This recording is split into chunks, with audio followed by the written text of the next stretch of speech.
Illana Burk, CEO of Your Life's Workshop, coach to entrepreneurs and solopreneurs across dozens of industries, and host of Good Business. With nearly 20 years' experience helping hundreds of clients create profitable, ethically driven, and sustainable businesses based on their life's work, I'm here to teach you how to do great work, make great money, and make a positive impact without feeling like you need a shower afterwards.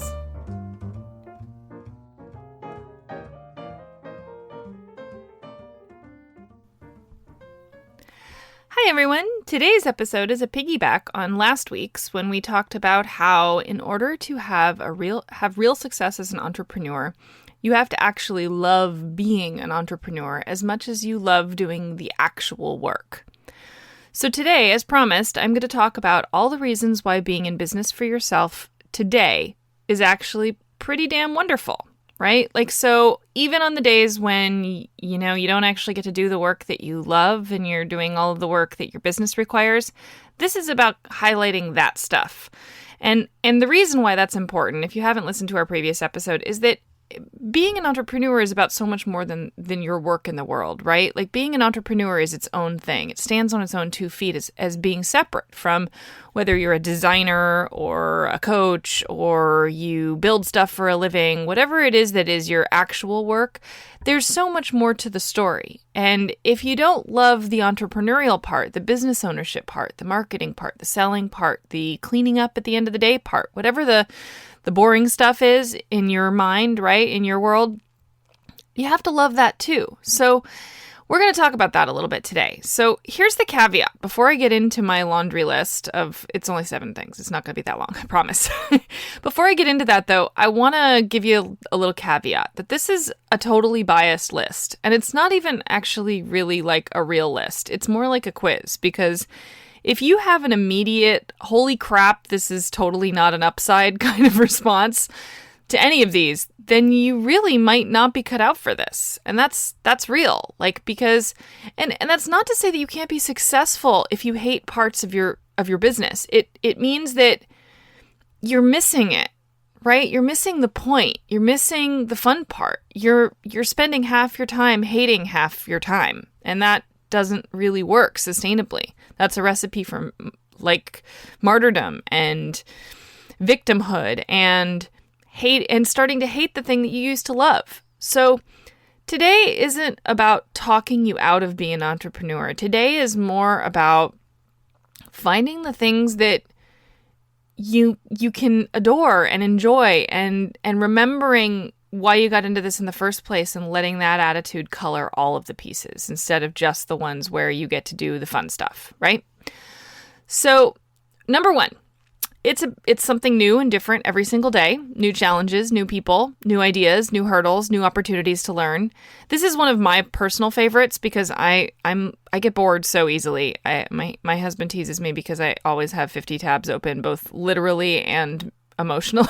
So I'm somebody who likes switching between things. I get bored very, very fast. And if you're one of those people, which a lot of entrepreneurs are, notice that that's a big deal, that's like a really big benefit.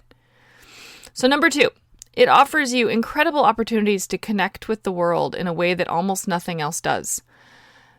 That's a big one, you guys. Seriously, there is so many amazing things in this world that you have access to when you're an entrepreneur. When you start to think about putting your ideas out there, all of a sudden doors can open and opportunities can present themselves and people will start to get invested in your success. And if you let that happen, they're going to remind you when new opportunities arise and they're going to connect you with them and they're going to support you in your endeavors. And that's incredibly special on a personal and emotional level.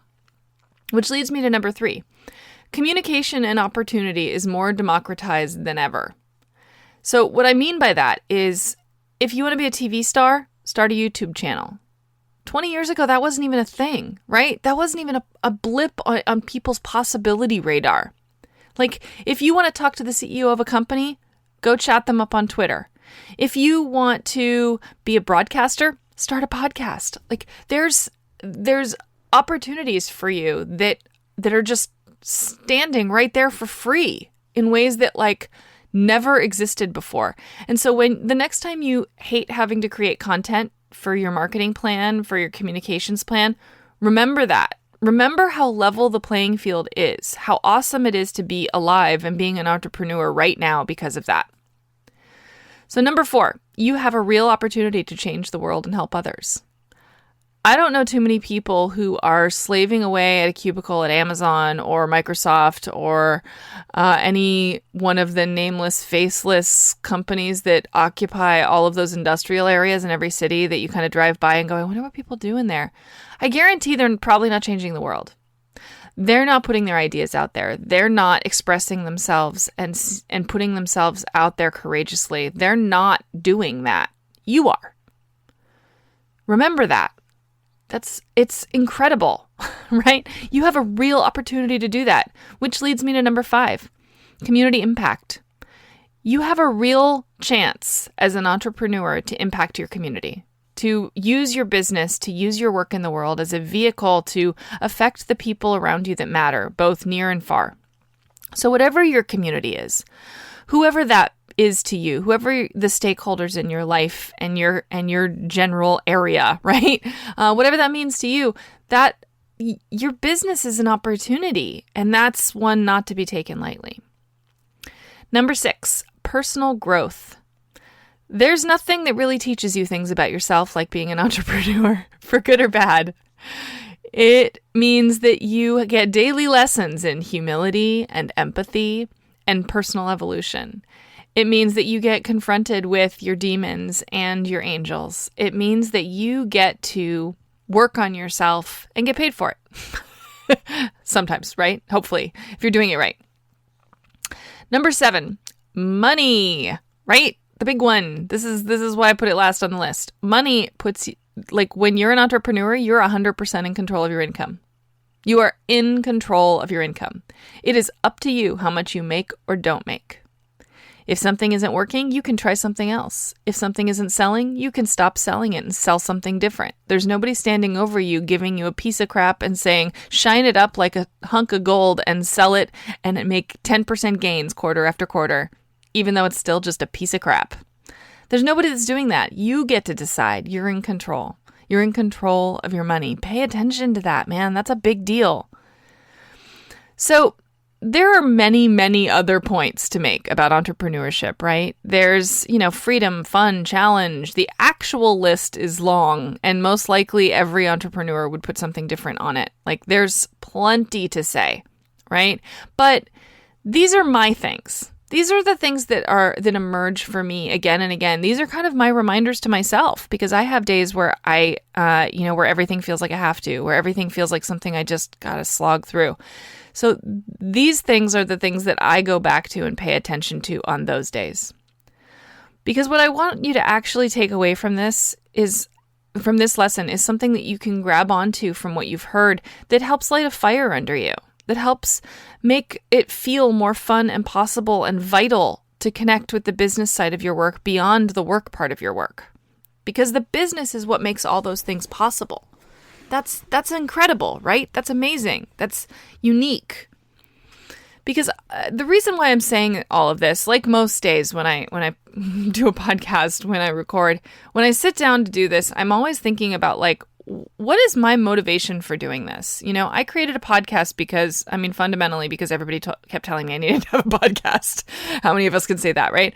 But beyond that, though, what my actual motivator is, what gets me to set up all the things and write the outlines and do all the work that it takes to publish one of these, that I want the world to be full of entrepreneurs who feel honored to do what they do.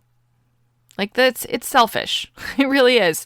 I'm so tired of the world of entrepreneurship being full of people who are either only in it for themselves and don't see what a privilege they have, or they are only in it for the money and don't see that they have the opportunity to make a bigger impact, or they treat it like a job and they lament about how hard it is all the time. That's the shit that makes me fucking crazy, you guys. I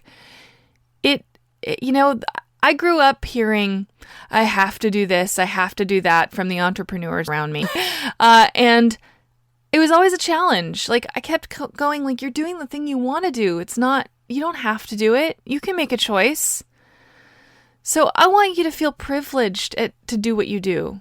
Privileged to wake up every single day knowing that what you do, whatever that day holds in store, is an honor. It really, really is. Whether you're cleaning out space to make room for growth, or building a world-changing technology, or designing a logo, or coaching people through a hard time in their life, being able to do it on your own terms and in your own way is truly one of the singular things in the Western world that we still get to control. And that control is special and not to be taken for granted. It's a privilege to wake up in the middle of the night sweating where your next client will come from. It really is. It's a privilege to know that your work is your work, no one else's. You get to put it out however you want and let it have an impact. It's a privilege to wander around in the dark wondering if you're making all the right decisions every minute of every day. So next time you utter the words, "I have to," before you talk about your work, any part of your work, even if it's cleaning the bathroom, remember that. Remember that you're one of the chosen few. You're one of the few who chose themselves and their vibrant work in the world over trading their time for money. Enjoy the ride. All of it. Thanks, everybody. This was a tight, little quiet episode today that I hope got your day started right, or your evening headed in the right direction. And I'll see you all very soon. Have a great week. Bye-bye, everybody. Thanks so much for hanging out with me today. For more information, visit thegoodbusiness.co or yourlifesworkshop.com.